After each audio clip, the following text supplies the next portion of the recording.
This about just the finest bit of copium this side of Mississippi. What's up, guys? So here we want to do a nice, quick, hopefully quick, it's me, so I don't even know, but a hopefully quick discussion on the hypothetical resurrection of our number one Gojo Satoru, and whether or not this man can return based on aspects that have already been set up here in this darn narrative. So, we got a hefty little chunk to talk about, so let's not waste any more time. Let's hop right into it. And in me, I summon you to this plane of reality, you worthless little being. Ready? 3, 2, 1... go. What's up, guys? That guy with a pencil here. Fun fact, I do happen to have it on me and keep it on me at all times. And as you can tell, in terms of his upper half, Gojo Satoru no longer has it on him, nor kept it on him at all times, because Ryomen Sugata decided to have it on him and keep it on him at all times. Because, you know, like, he developed spatial slashing. You like Gojo now. But, of course, if there's one thing that we Gojo glazers are good at, it's glazing, for 1. 2, it's specifically glazing Gojo. And 3, it's copium. It's insane amounts of copium. I don't think we're on as much copium as the Nobara fans, and I don't think they're on as much copium as the Toto fans, and I don't think they're on as much copium as the Junpei fans. But, with that being the case, there are levels of copium to it, and in terms of copium, we Gojo glazers, we be looking, we be feeding, we be itching and scratching for it. I'm telling you, if copium was an actual substance, we'd have spent dollars upon dollars upon dollars upon dollars upon dollars, but hope and cope is unbelievably some hope and cope. So, of course, the moment 236 dropped, there were many reactions. There was pain. There was loss. There was suffering. There was insanity. There was agony and despair. But within that agony, within that despair, within all that caused us to feel everything and care about the end of Gojo Satoru, there was the beginning, the whiffs, the immediate insertion and dissertation of cope. Cope and hope that Gojo Satoru, the strongest sorcerer of today, he ain't the strongest sorcerer of all time. Clearly ain't. They even pushed bro to a second health bar. But like, they clearly ain't the strongest sorcerer of all time. But the strongest sorcerer today, there was hope and cope that he could return to us.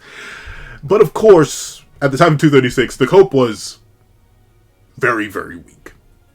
Nigh on non-existent, if I had to be completely real with you. The cope was basically gone. Like, we literally have him waving goodbye. Like, If this isn't a copium slicer, I don't know what is. A copium cutter, if you will. The copium, the anti-copium in Gege Utahime had it on him and kept it on him at all times. And he sliced through the copium with the wave goodbye and everything. But, as time has progressed, chapter 236 is now 12 chapters ago at the time of recording. The most recent chapter, as of recording of this video, is 248. So 12 chapters ago. Which doesn't seem too long, but that's like 3 months. I think actually like 5. Not 5. September, October, November, December, January. Jesus, it's been 5. It's always been 5 months. 5 months? 12 chapters in 5? Why does that feel so wrong? It's literally 5 months, too, because it's the end of January when I'm recording. So, like, darn, it really has been a minute. For only 12 chapters, we've been on break a lot. But, with that being the case, it's been 12 chapters. And, of course, across 12 chapters, the amount of copium has decreased. Then it's increased. Then it's decreased again. Then it's increased. Then it's decreased. It's bounced all back and forth. Now, I won't go too in-depth about how I feel about a hypothetical Gojo resurrection. I say, as I try to want to keep the video short, but at the same time I want to go more in-depth, but that's going to be a longer video. And who knows, maybe I won't have to worry about it, or I'll maybe be giving my opinions on it soon enough, if this copium is true. But of course, you may be wondering, aye, Pencil Man, you've been talking about the hope, you've been talking about the cope, you've been talking about the chapters, all this, all that. What are you talking about?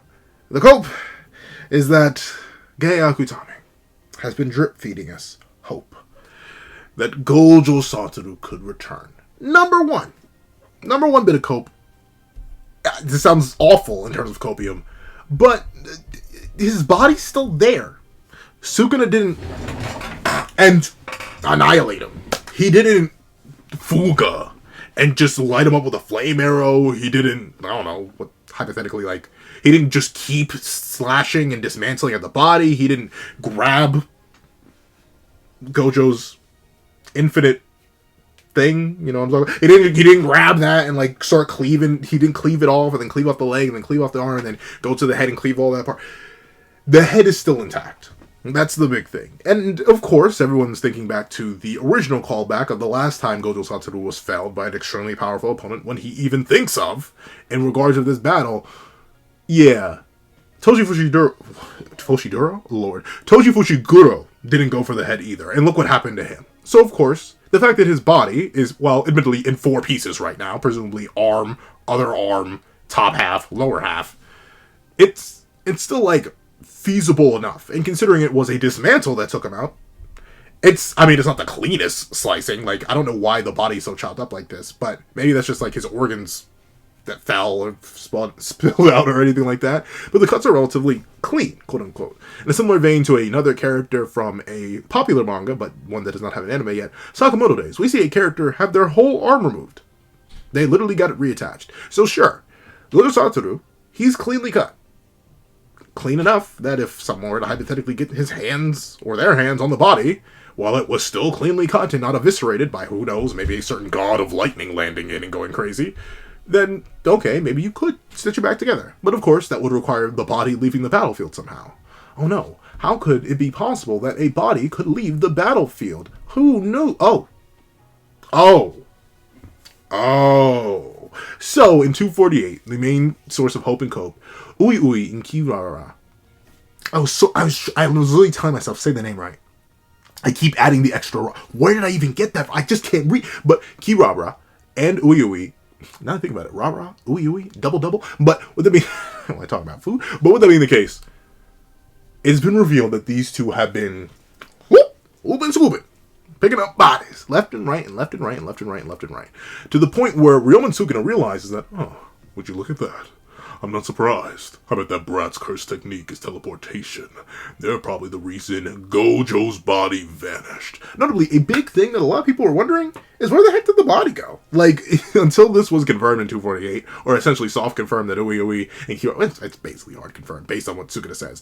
But up until this point, like, we don't see Gojo's body past 236.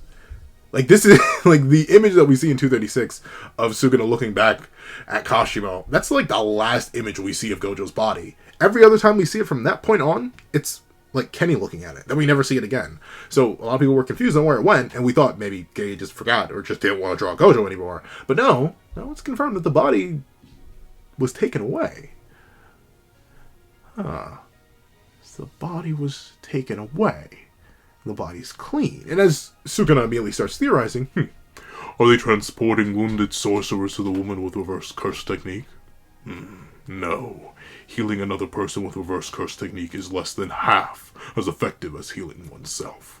And compared to me and Gojo, her reverse curse technique isn't that strong. So, this is essentially the anti-cope, right? Like, ooh, I almost sent that flying into my lightsaber. But the anti-cope isn't that strong, or the copium itself is not that strong. As Sukuna very quickly reveals that not only is Shoko struggling with the fact that healing others is much less efficient than healing oneself in terms of curse energy reserves, and obviously Shoko, while powerful enough to use RCT, clearly isn't to the level of himself or Gojo, or definitely not Hakari or anything like that, or even Yuta Kotsu in terms of potency and all that. And overall, she's just fighting across a gap of lower power, lower amounts of cursed energy, and just a lack of efficiency that naturally comes as a byproduct with reverse curse technique, coming from the best reverse curse technique user in the verse. Like, yes, Hakari is faster, but Sukuna can heal other people, something Hakari can't even lay claim to. Like, heal other people really, really well, too. Like, he one-tapped Megami, and Megami was just fine afterwards. So, it's very, very, very, very likely that this is supposed to slaughter the cope. But, well, I guess, luckily enough for the copers, myself included, and not luckily enough for Sukuna, he doesn't know something. He doesn't know about someone. He does not know about the ability of Utahime. And you may have forgotten, as we only see the technique activated once, and it's quite a while ago now. Back in chapter 223, I think that's like all the way back in June of last year. But we see, and Utahime declares, well, not Utahime, the narrator declares, Utahime's curse technique is solo forbidden area. A It temporarily amplifies the total cursed energy amount and output of one willing sorcerer within its range, including Utahime herself. And of course, we get the whole explanation about subtraction. To excel at Jujutsu, to excel at Jujutsu is to excel at subtraction. The degree that a sorcerer can omit annotations, movements, and other elements that compromise or comprise or activate a cursed technique determines that sorcerer's skill. But Utahime leaves nothing out. Words, gestures, dance, music. So, Soul Forbidden Area is a thing. And notably, at least in this translation, which is the official one, as far as I know, I'm not sure, 100%, I believe this is the official translation, it temporarily amplifies the cursed energy amount and output of one willing sorcerer. It does not say cursed technique. It amplifies the output and it amplifies the amount. So, what are Sukuna's biggest critiques with Shoko right now? And what is something that comes with the natural nature of RCT? It's less than half as efficient as at healing somebody else. Or, well, I said that completely wrong. It is less than half as efficient at healing when being used on others instead of being used on oneself. Meaning that at the most generous end, healing somebody else is basically healing them at 49%. It's most likely around 30 or something, just based on how Sukuna drags RCT through the mud a little bit here. But let's just say it's at 49%. Rough stuff. Very, very, very, very, very, very, very, very, very rough stuff. Honestly. Horrible. Sad. Atrocious. But with Utahime boosting Shoko's cursed energy output and her amount, well, healing one man, especially if that one man's body could be hypothetically speaking here, if that one man could be sewn together beforehand, considering the barrier that was around him for his entire life has now been taken down, if he could be sewn together, and then she gets a boost from Solo Forbidden Area, which, by the utilization of the full strength of the technique, has its output boosted to 120%, meaning that hypothetically you don't have a multiplier, unfortunately, it just says it boosts it. But heck, even a 1.5 times multiplier being boosted by 120%, or boosted to 120%, a 75 times multiplier, that's not the math at all. A 1.75 times multiplier being boosted by a... Let's just not do numbers. I'm like Gege. I cannot do math to save my life. But, with that being the case, with this boost, plus Shoko's ability to use RCT, plus the ability of one man, I think it's possible. And I'm wondering, what's that last bit there? The ability of one man? Remember, Gojo Satoru has been using RCT on himself for forever and a day. Like, this man has not stopped using RCT. He's been RCTing since he figured out how to RCT. It's been on 24/7. His body is in a constant state of refreshment. Ever growing. Ever passing. Ever never ending. And of course, we see it mentioned here all the way back in 233 that his healing is slowing down. But it's also mentioned in 235 that his output has been restored by the 4 black flashes. That's mentioned by Kusakabe before Kusakabe cursed us all. So, he and his body are very likely close enough to their origin point that if it was just given a jump start, just given a little kick, it might start automatically healing again, as it's been doing that for the better part of a decade, if not more than a decade. Self-healing is just what it does. And if reattached and the heart restarted, who knows? And another thing, we know that sorcerers, depending on how they perish, don't perish completely. Of course, a lot of fans, myself included, have kind of just taken this airport as a sort of afterlife, a sort of heaven where sorcerers go to, which is ever hilarious if we do think this is some sort of heaven and not some sort of purgatory, because we see a certain someone in the background. If you don't realize, or if you haven't heard somehow, we do see a certain somebody. Wait, am I just missing them? Where are they? I know you're here. I'm 99.9% confident that's Doji, who's literally heavily restricted, but he's there.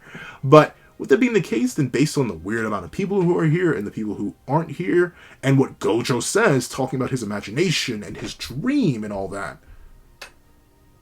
this could just be Gojo's innate domain. Of course, we've seen Gojo's innate domain, presumably an unlimited void, and this is clearly not unlimited void. So there's kind of the counterpoint to that, but Gojo, he's still there.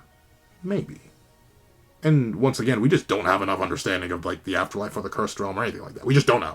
So it's entirely possible that this is Gojo's innate domain, and he's kind of just talking to himself, or manifestations of himself and his consciousness. As of course, unless they've all been watching from the afterlife, there's no reason for certain characters to know what they know in 236. But Gojo would know everything that gets mentioned here in 236. So it would make sense if these are just counter manifestations of himself born of his own memory and dreams. Then, as he says, he doesn't want this to be his imagination. But it entirely could be. Of course, like Geto's reaction here and like his tears may make it so that's not the case. But still, if I'm Gege Akutami, and for some reason I've been possessed by a Gojo fan, I guess, because I don't think Gege would do this. But if I were possessed by a Gojo fan, all the keys are here. Everything is here to revive Gojo. Describe this as an innate domain. Point out the weird inconsistencies of characters knowing more than they should, unless they just get like a free feed of the real world as they're sitting here in the airport. Take the fact that Gojo's body was, by Sukuna's own admission, well not admission, but ability, cleanly cut in half and able to be restored. Take the fact that Gojo Satoru has been notorious for his self-healing, being only inferior to Hakari Kinji. I'd say Ryomen Suguna too, but I don't know. Ryomen Suguna didn't walk through Malevolent Shrine, because he doesn't have to. But still, I still think Gojo showed off better RCT feats than Sukuna ever has. Of course, minus the healing of other people. Sukuna is still a better RCT user, despite Gojo having faster RCT. In a similar vein to why Gojo is not a better RCT user than Hikari, but Sukuna also is still a better RCT user than Hikari, despite healing slower than Hikari does. So his body's already been healing, automatically, massively, for the past 10 years, meaning it's likely an instinctive thing that his body will do. If it's alive, his body can be easily reconnected. His head was left intact, to the point where it's still cleanly attached, and we know RCT comes from the brain. And the man has the sixth eyes, meaning there's limitless cursed energy, in a sense. And, of course, if that all isn't enough, just take Shoko. It sounds bad. It sounds awful. It sounds depressing and sad. And it would be. Of course, there are many ramifications for Gojo coming back, and why I feel kind of bad for how it could happen. But, of course, Shoko could just use a binding vow. Say she'll never heal again, and the world will reward her with enough power to revive the strongest sorcerer of the modern day.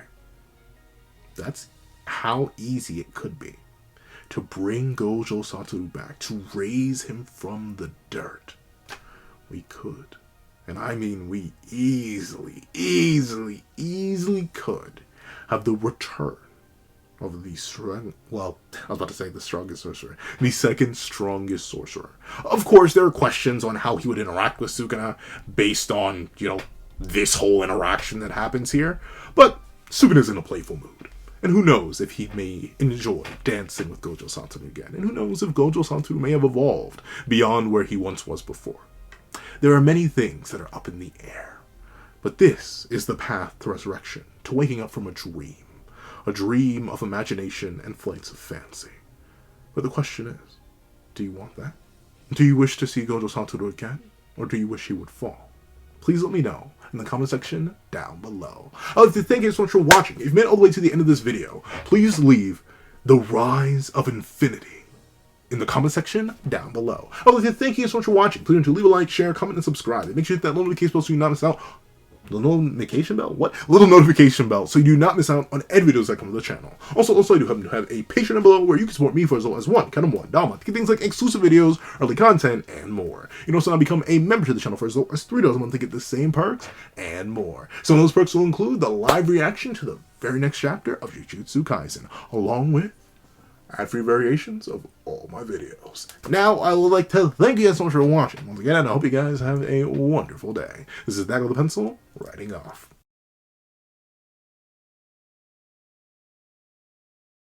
I'd like to give a thank you to our $3 members for Connor Plays, Red Wolf 4765, Greyhound, and Atkins Void. I'd like to give another thank you to our $5 patrons Victor, Sean, RNG Master, Midnight Gemlord, Metal Solid Crisis, Kevin, Igneal, and Demix LND. I'd like to give another thank you to our $7 member Autumn's Morning Lazo.